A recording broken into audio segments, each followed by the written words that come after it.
Good morning. Welcome everybody to the University of Leicester's main event. Thank you for joining us today. And thank you again for joining our Medicine at Leicester session that we've got for you over the next 45 minutes.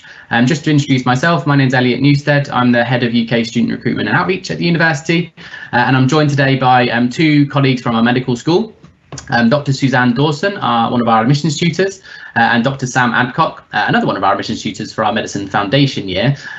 Dr. Suzanne will be delivering the presentation for the next half an hour or so, and Dr. Sam will be hastily typing answers to questions that are put in our chat in the Q&A function throughout the session. We'll have an actual Q&A session with both Sam and Suzanne at the end of the session as well. So what I'd encourage you to do is, if people are publishing questions that you had yourself, then please do use the like function so we can assess which is the most common questions that we'll make sure that are answered during the Q&A. So without further ado, I'm going to pass over to Suzanne, who's going to take you through all about studying medicine at the University of Leicester. Good morning, everybody. I'm Suzanne Dawson. As Elliot says, I'm one of the admissions tutors, but I'm also a geriatrician at our local hospital, and I was a Leicester graduate many years ago. So I'm going to move on to the talk now and hide my face, I hope. So, studying medicine at Leicester. First of all, why might you want to come to Leicester University? Well, it's a top 25 UK university. It's also 21st in 500 in the world. So it's a really academic, progressive university. Parents will also be interested that it's an affordable city. Over the last few years, we've repeatedly come out as either second or third in the affordable city category. And our graduates get jobs. We've got an active student union. And in fact, we're one of the only campuses with an O2 Academy on site. So hopefully that'll be up and running again by 2021. But you're looking at Leicester Medical School, so I'm going to talk to you about that. We've had a medical school for well over 40 years. You'll notice I didn't tell you what year I graduated in. I'm keeping that a secret. There is a picture in the medical school building if you ever get to it. We've got a highly regarded patient-focused curriculum, and in fact this has been bought by other universities in the UK and abroad.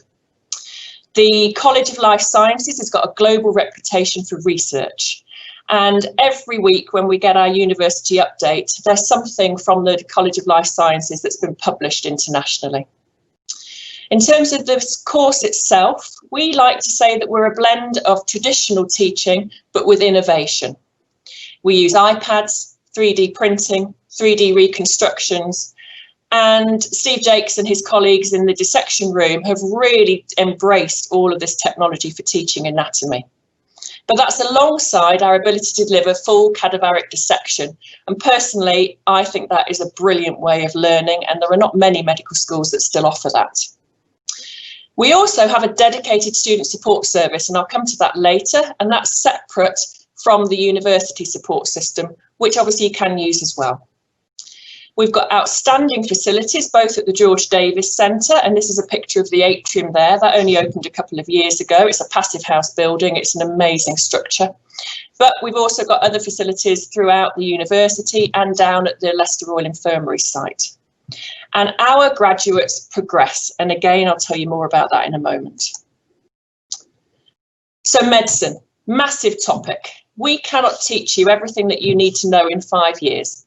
What we need to teach you are the building blocks that you can then use, and also to teach you how to study, because you will be studying every day. Every day in medicine is a school day. So we're trying to encourage active learning, but in a clinical context. We are not a problem-based learning course. We give you lectures, which I think are really good because they set the scene. They start to tell you what you need to know. You then go into guided group work, and that helps you build on that and learn it and make sure you understand it. And then you've obviously got self-study as well. As I've mentioned, there's the cadaveric dissection. You've got clinically relevant practical classes. We'll teach you consultation skills, so that's how to take a history, how to examine a patient. We've got the technology enhanced learning, and Therese Bird leads up that. And as I said, you get your own iPad, and you can see that this picture is of the lecture theatre in the George Davis Centre with one of our year group with their iPads. So when you start, you'll be assigned to a group. And these groups are usually 8 to 9 people in size. They're bell bin matched. So before you start, we send you out a questionnaire looking at your strengths and weaknesses. So for instance, I'm a completer finisher. And we try and match you in your group so that you work really well together. And within that group, you will do some structured tasks, you share your understanding, you teach each other, but most importantly, you are working as a team, because every branch of medicine involves team working. And if you can't work as a team member, you're going to struggle.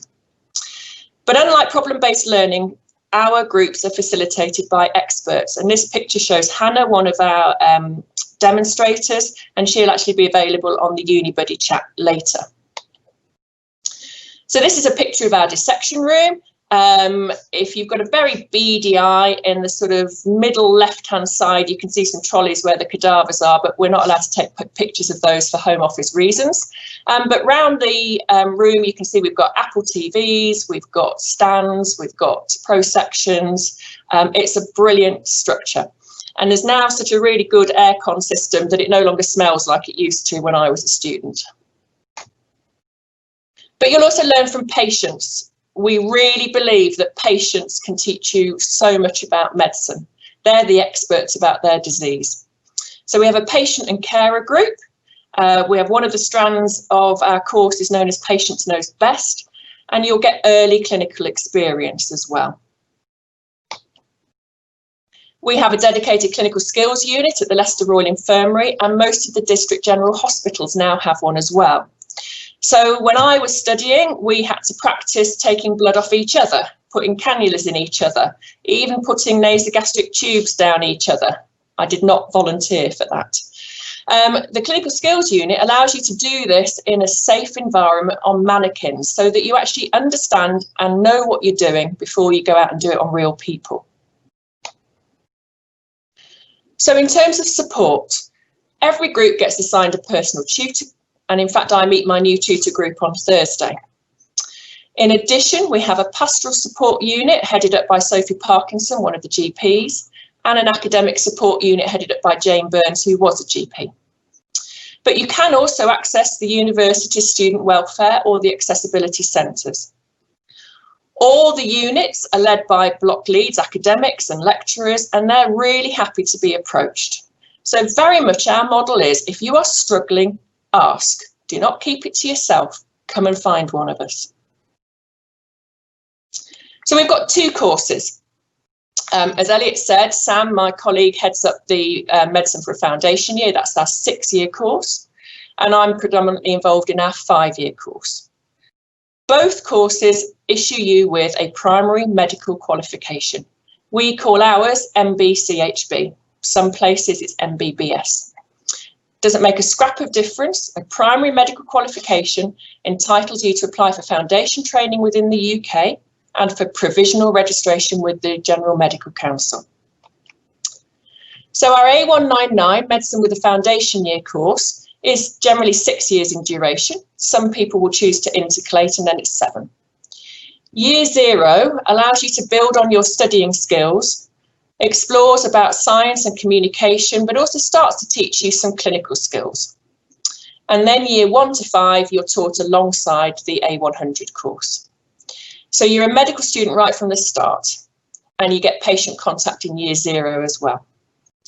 This course was set up by a local benefactor who particularly wanted to try and encourage people from the East Midlands who might not traditionally go into medicine to apply. And therefore, for those people from the East Midlands, there is a very generous scholarship. So in the first year, year 0, there are 4 modules. Fundamentals of biological science, medical science, psychology, and then medicine, the patient. And at the end of that, if you progress through that year, you then enter year 1 of the 5-year course. So the 5-year course, the first 2 years are referred to as phase 1. They're predominantly based in the George Davis Centre, but not exclusively. There is patient contact. There are periods of time out on the wards. But what we're trying to get here is the building blocks instilled, but with a very much a clinical background to them. And then the next 3 years we call phase 2, and that's when you're out and about on placement. So year 3 is generally medicine, surgery and general practice. Year 4, the specialties. And then year 5 is our foundation assistantship programme. So if you go to our website, you'll be able to find this diagram of our curriculum. And if you click on each box, then it actually expands and gives you more information about the course. So what you'll see is that we teach you about systems. So rather than learning all the anatomy, then the physiology, then the pathology, then the pharmacology, we try and put this together in systems. So it's integrated and it's learned in clinical context. But running through this is our Compassionate Holistic Diagnostic Detective course. Now, we like this name. We like the fact that it's about a detective, and Sherlock Holmes was a detective. Obviously, there are some people who feel that we perhaps shouldn't have somebody with a pipe on a medical school website, but anyway, we are where we are. So year 3 is apprenticeships, medicine, surgery, primary care, but there's a student selected component, and these are where you can pick a branch of medicine that you've perhaps not done before and you want to go and explore further. It might be something you're thinking about as a career. Then in year 4, we've got what we refer to as the ologies. So obstetrics and gynecology, or it's here as reproductive health, paediatrics, child health, special senses, neurology and dermatology. And that's where my own specialty actually comes in, because I predominantly deal with stroke medicine now. Integrated care is geriatrics in there, psychiatry, mental health. And then in year 5, we've got the assistantships. So you do some emergency medicine, but you then do full-time assistantships with a foundation doctor. So you're really learning what it's going to be like that following August when you're out on the wards. We then do finals, usually around March time, and then you can do an elective and another student-selected component. So the hospitals. We've got the University Hospitals of Leicester NHS Trust on our doorstep. There are 3 sites, Leicester Royal Infirmary, which is probably 5 minutes down the road, if that. I cycle anywhere, so it's a couple of minutes. Leicester General Hospital and the Glenfield General Hospital. And you can get around all these 3 sites on the hospital hopper. That's a free bus that runs between all 3 sites and stops near the university as well. But we also use a lot of the district general hospitals in the area. So that might be Peterborough, Burton, Kettering, Northampton. And when you're on these outblocks, we provide free student accommodation. So you're not paying for accommodation twice. And there are some monies towards travel as well.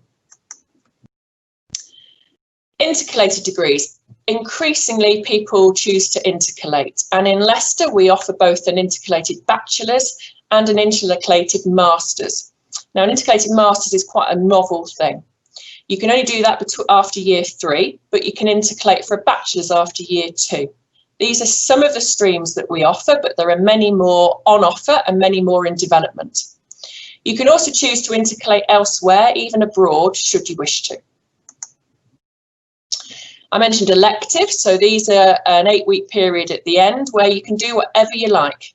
You can stay in the UK, you can stay locally, but many people choose to go abroad and see a healthcare system completely different to that in the UK. And this is an image of one of our recent students who went to India. So I mentioned the foundation assistants in that final year. And as I said, these are really designed to make you ready for being a doctor that next August. And this slide shows a couple of comments recently from our students.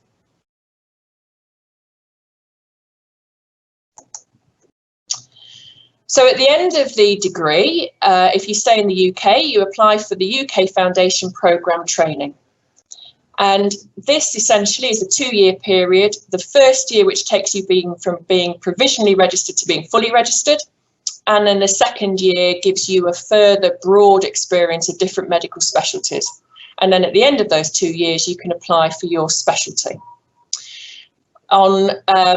So far, we've managed to get all of our graduates into foundation training places, and we've been repeatedly shown to have a really good progression after foundation programme training into specialty training. And for the last 5 years, we've been 3rd. So, how might you get into this wonderful medical school?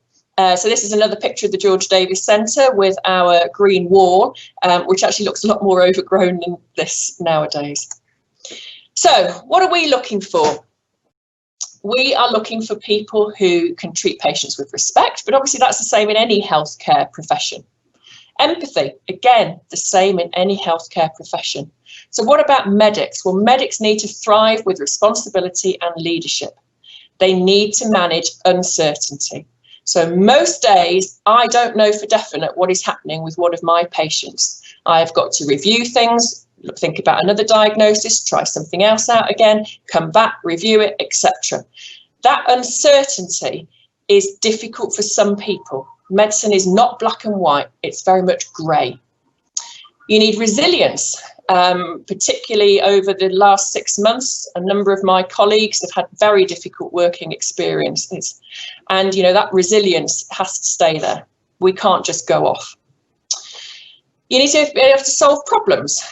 But underpinning that, you do have to have an interest in science, because if you don't have that basic understanding of science, putting everything together with the physiology and the pathology is quite tricky. So for the A199 course for 2021 entry, every applicant must meet the minimum GCSE requirement, which is of a grade C in the 4 mandatory subjects of English language, maths and 2 sciences. It's a school leavers only course, the A199. So you must meet the academic criteria, which are BBB in the 3 A levels, including the 2 sciences that require, or an IB, or a BTEC. You have to be within 2 years of leaving school. And in addition to meeting these academic requirements, you must meet the widening participation criteria. Now, these are different for 2021, so please do check on the website. As I say, it's a school leavers course only, so graduates, international access to medicine courses are not eligible for this, but might be for the A100. So for our A100, the minimum GCSE requirements are a grade 6 in English language, maths or 2 sciences. For school leavers, our standard requirement is 3 A's or A star AB, as long as the A is at minimum, sorry, I'll just say that again, as long as there's a minimum of an A in chemistry or biology. And we need 2 sciences, chemistry or biology, plus 1 from chemistry, biology, physics, maths, psychology. We'll also accept the IB, total of 34, but 3 higher level subjects at 666 or 765. Graduates, you need to be predicted or have achieved a 2-1 in a bachelor's with honours degree. And we don't take a master's in lieu of a 2-1. You need to also have a grade B in A-level chemistry or biology as a minimum. International candidates often don't have GCSE, so we need school transcripts, they can be sent in. If they've got any other qualifications, there's details on the website of what we accept, or you can email in. We use UK NARIC as an equivalent system, so that might be something to look at for information. And we do accept some access to medicine courses for mature students. So for both courses, we score applications for interview on a 50-50 split between UCAT and academic. We then rank applicants and invite the top ones to interview. In some borderline groups, we will also start to look at contextual information, personal statements, references, but we don't automatically look at the personal statement. If you've got achieved A levels within a 2-year period and your UCAT is within the top 7 deciles and your GCSEs meet our minimum, then we may invite you directly to interview. Similarly, if you're doing the Realising Opportunities programmes or MedLeap, if your UCAT's in that top 7 deciles, we will invite you straight to interview if you meet the other minimum requirements. So as I said, we do not routinely read personal statements. You would be amazed how many of you have done very similar things. And so I'm afraid after about 10, you lose the ability to distinguish between personal statements. So we don't routinely read them, but they might be used as a tiebreaker. And if you get to interview, they will be used. So write it yourself, keep it concise, and reflect on what you've learnt from what you've done. Your life experiences are what have shaped you, so please reflect on those. Working experience, we don't have a minimum. We're far more bothered about what you've learnt from what you've done than what you've actually done. So, for instance, I would say there's very little benefit of sitting in a surgery with me and just seeing a handful of patients, because you won't know all about those patients. I can't tell you everything about them. Whereas if you've worked in a shop, then you've had to deal with customers, you've had to balance that with your school studies, you've had to turn up, you've had to be professional, you've learned a lot of transferable skills in that. Don't forget that this year, everybody's work experience has been affected. You are not alone, and we are therefore, of course, going to take that into consideration. And on Uni Buddies, we'll be able to give you some useful advice about work experience. So UCAT, how do we score that? So all of this information is on our website, on the scoring document, but essentially you get a total score of your UCAT, and we then assign you a score related to that. If you have an SJT band 4, we'll automatically reject you.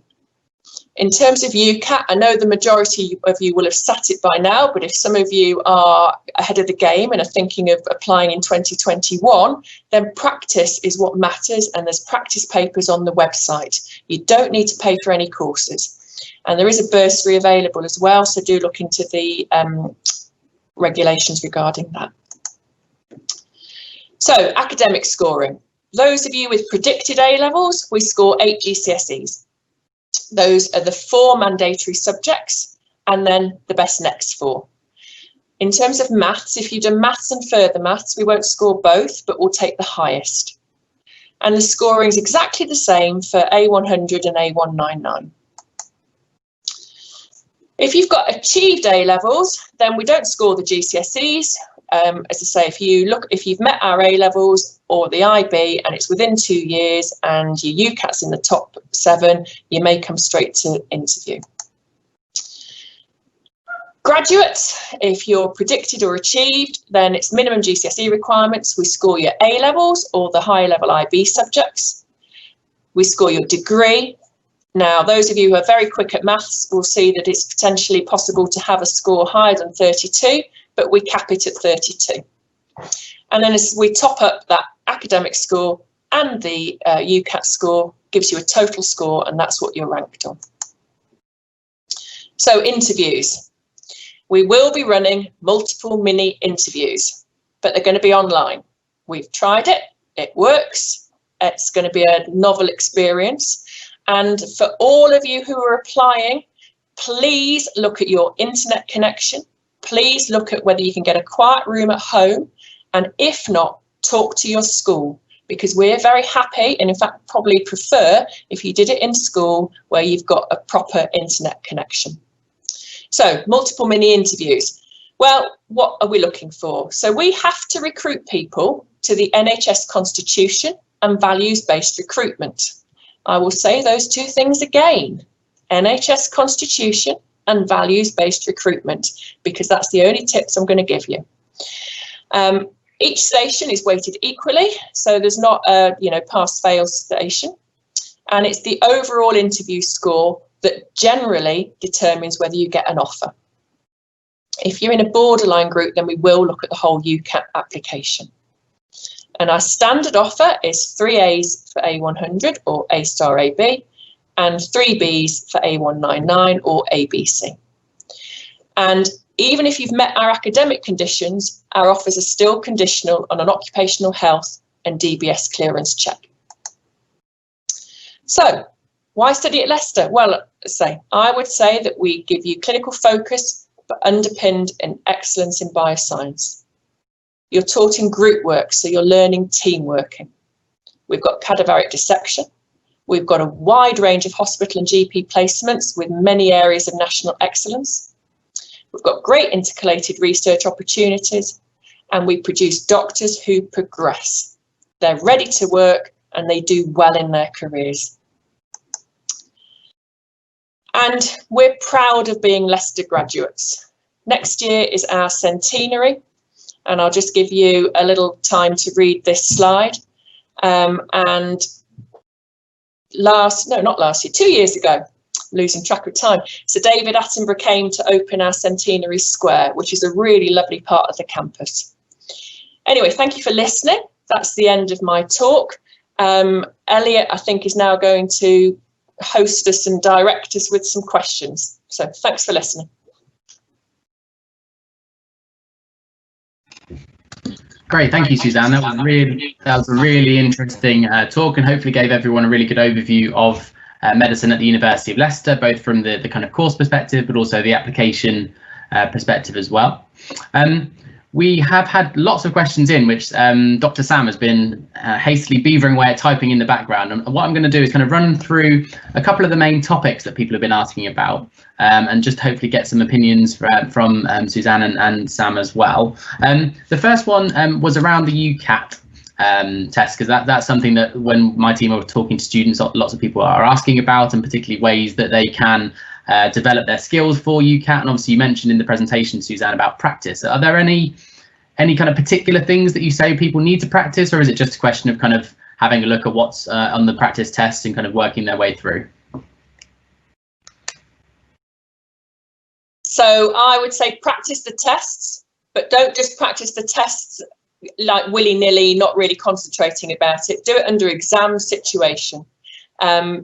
I've actually tried to do the test myself without any practice. It's hard. But once you get, so particularly for me, the abstract reasoning test, there are ways of learning what they're after. And if you don't practice that, you're not going to get the trick. So that's where the papers come in.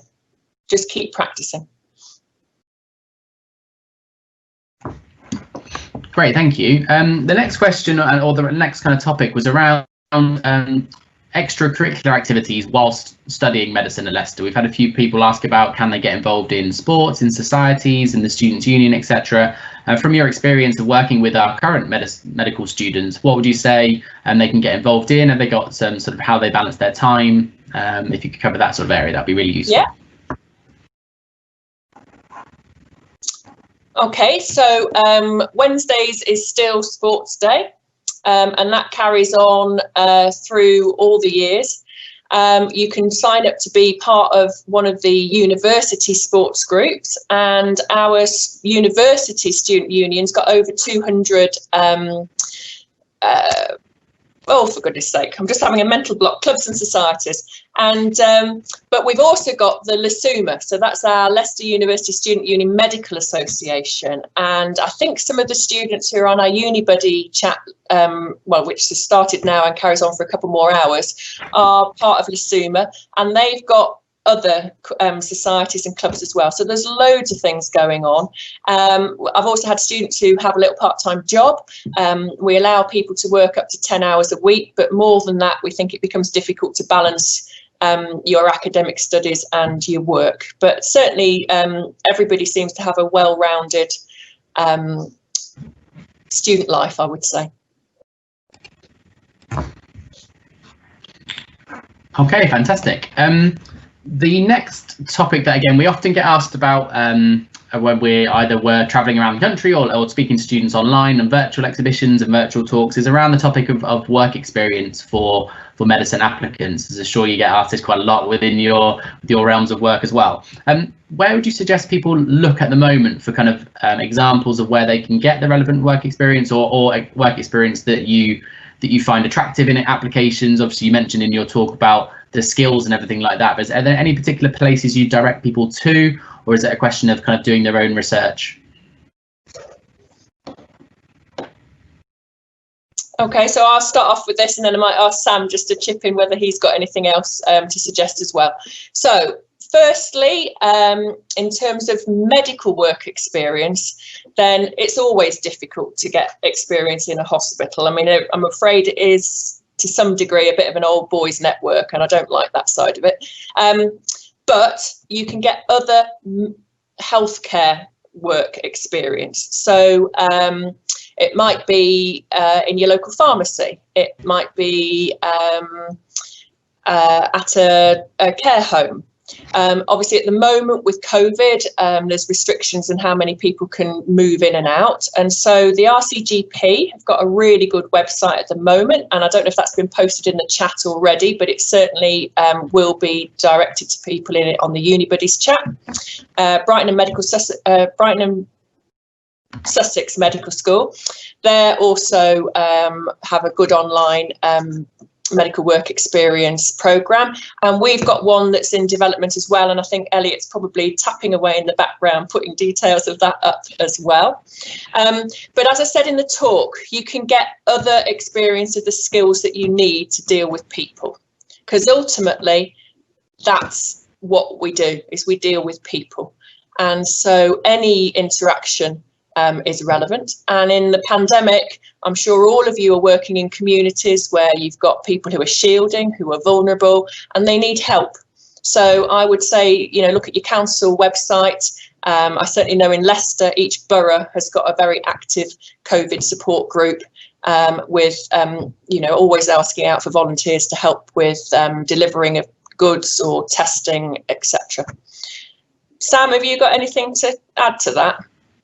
No, I think that's fair. I think the other thing to think is it doesn't have to be in a doctor or GP surgery or anything like that. So other experience, so working in a pharmacy, working in caring environment, working where you're demonstrating the skills we look for in a doctor. So communication, caring, all those sort of things is also useful. So we're not prescriptive, but what we want to know is that you're demonstrating to us that you've got the dedication and the right skill base, really. So people get very worried about it, but I think there are lots of things available online, but there's lots of other availabilities which you just need to think a bit more laterally about sometimes.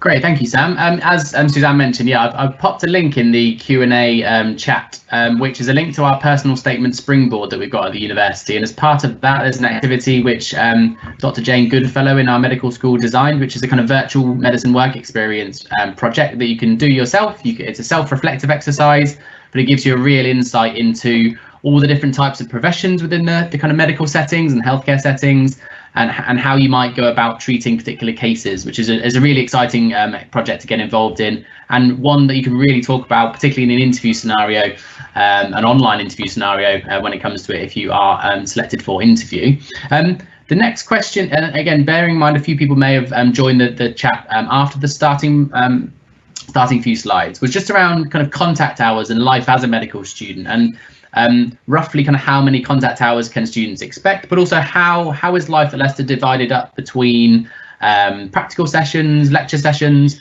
work experience, that side of things.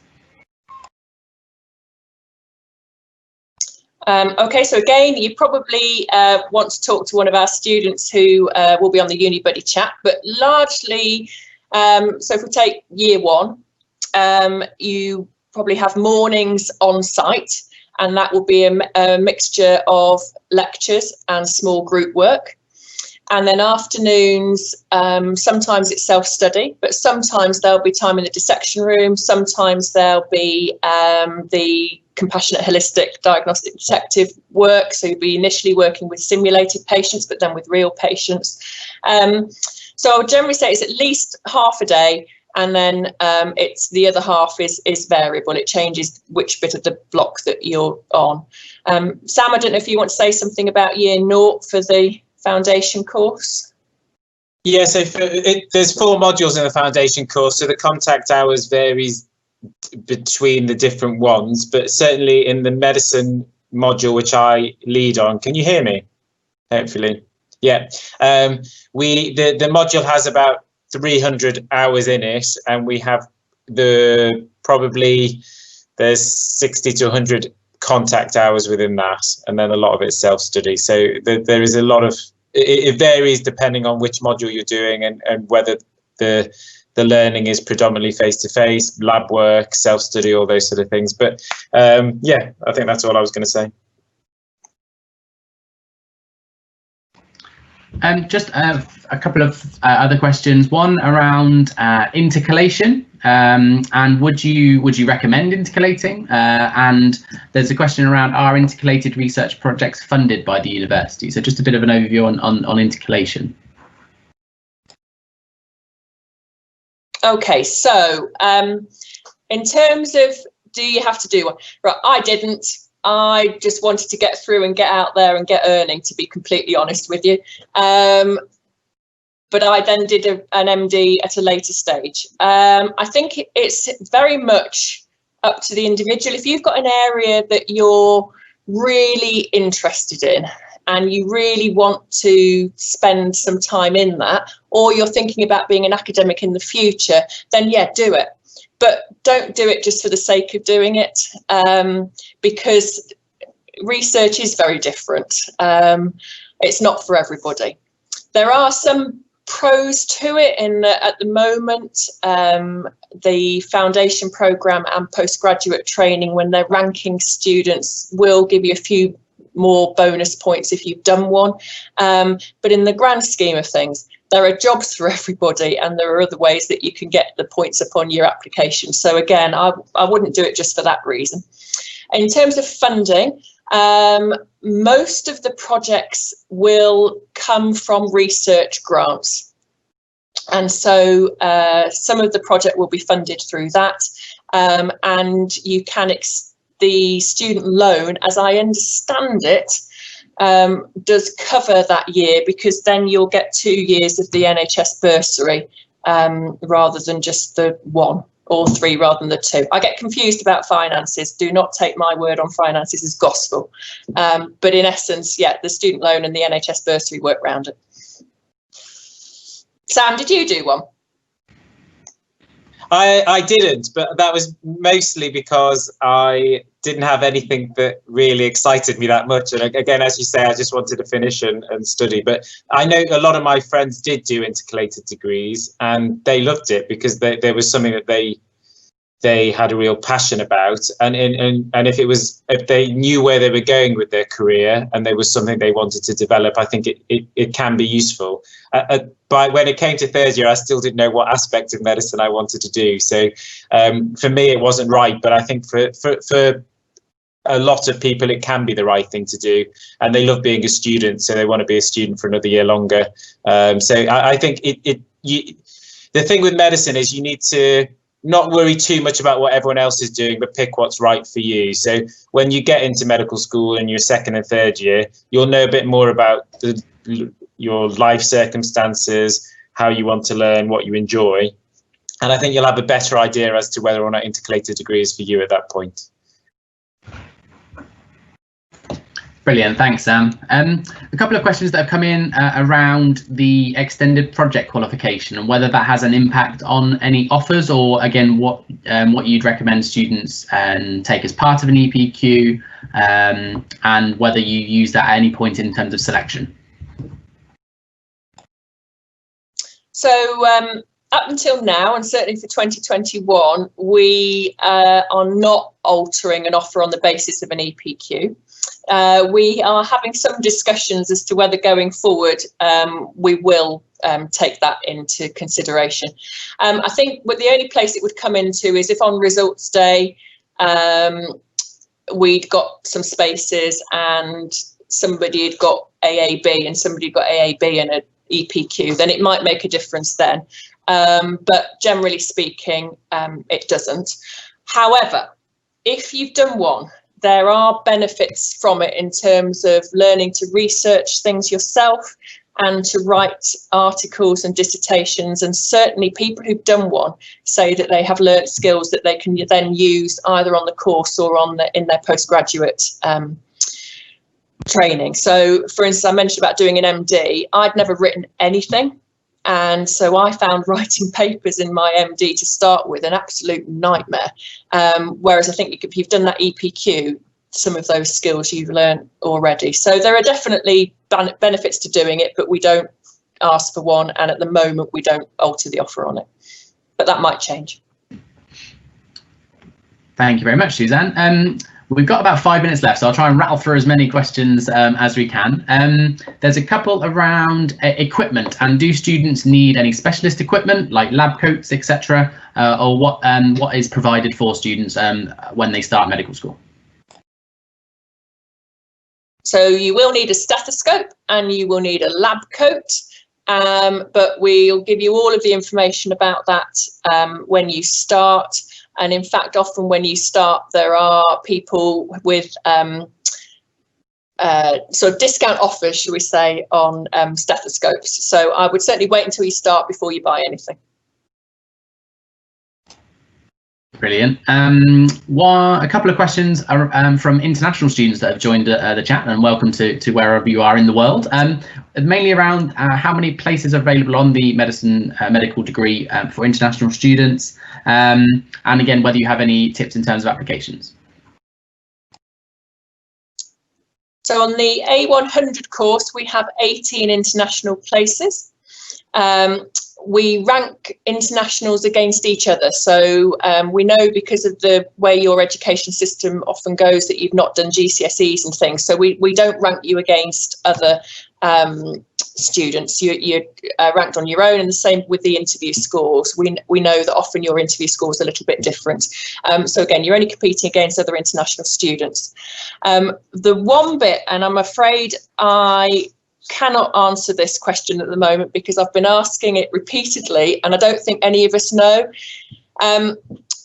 Without getting on my political soapbox, I did not vote for Brexit, and so I am not a fan of all of it, but I have no idea what is happening about EU students and whether they'll be counted in that 18 number, whether their fees will be different. We still don't know what's going to happen about that. So I'm really sorry that I can't say to you for definite how EU students are going to be counted, but in terms of international students, we have 18, and we'll be recruiting to that again.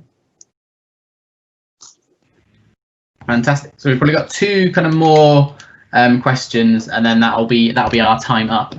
So the second to last point was around interviews, and you mentioned, I think a few people joined after your interview tips or interview suggestions. So if you could just cover a tiny bit about how the interviews potentially will be operating this year, and again those miniature tips that you gave out. Okay, so we run multiple mini interviews, and we will still be doing multiple mini interviews this year. We're going to be using something called Blackboard Collaborate, which is not dissimilar to MS Teams that we're on at the moment, but it allows us to put you into individual rooms. So it'll be very much like doing a normal multiple mini interview. It's just that you'll be on one screen and we'll be on another. What we're looking for in the interview are the things that we can't assess on your UCAS application. So these are the attributes, not your academic skills. These are your attributes. And so we have to recruit to values-based recruitment and the NHS Constitution. So if you're going to read two things, they're the things I would suggest you look at. Sam, I don't know if you've got any other things you want to say about the interview? No, not really. I think what you need to remember is we're really just giving you a chance to show us your skills. So we don't design interviews to catch you out. We design interviews that give you the chance to show us you've got the skills that you would want in your doctor, and that as a profession we need you to have in order to succeed both at university and afterwards. So if you can communicate, if you're empathetic, if you're professional, if you're dedicated, if you hold the skills that you've talked about, you don't need to worry too much about your interviews, because in reality you should do well. But I think it is about just making sure that you understand the career you're going into and the skills that we want from you. But the other hint I normally give people is read the question. Whether you're doing an interview at Leicester or anywhere else, one of the main reasons you don't do very well is because you don't read the question. I can still remember my maths A level that I missed the last page out because I didn't read the question. And thankfully I got into medical school anyway, but one of the reasons people fail is because they do what they think they should be doing, not what we're asking. So read the question wherever you have an interview. Brilliant. So we've got time for one quick fire last question, which hopefully will send everyone off on their merry way. So in 20 seconds or so, what makes Leicester unique for medicine? Oh, right. OK. Well, what we get told time and time again is how friendly the place is and how the staff and students work together and how we're a family. So I would actually say that's what I think makes us unique. Yes, the dissection is rare, but I would say that that staff-student relationship is really what makes us special. But ask the students, they're in uni, buddy, ask them what made them come to Leicester. Say, I came and never left, so. As did Sam, actually. Brilliant, thank you. Thanks, Suzanne. So that brings us to a close with our Medicine Live presentation today. And a massive thank you to Dr. Suzanne Dawson and Dr. Sam Adcock for all of the content you provided, both with your voice and your hands in terms of typing the answers to the questions. It's been really, really insightful. We hope you found it really enjoyable. In terms of pointing you to next steps, I've just posted in the Q&A the link to our Medicine Live chat that's taking place until 1 o'clock this afternoon. So please do go over there and join some staff and current students from the medical school to find out loads more about the university. If you head back to our main event webpage, there's also a lot going on throughout the day. You can join virtual campus tours. There's lots of Instagram live sessions, and really make the most of what we put on for you today as part of our virtual open day. And the final point, again, just to reaffirm, is if you are looking to do the medicine virtual work experience project, there's a link in the Q&A to our personal statement springboard, which you can download that medicine experience. So thanks very much. Enjoy the rest of your day, and we'll see you again soon. Bye. Bye.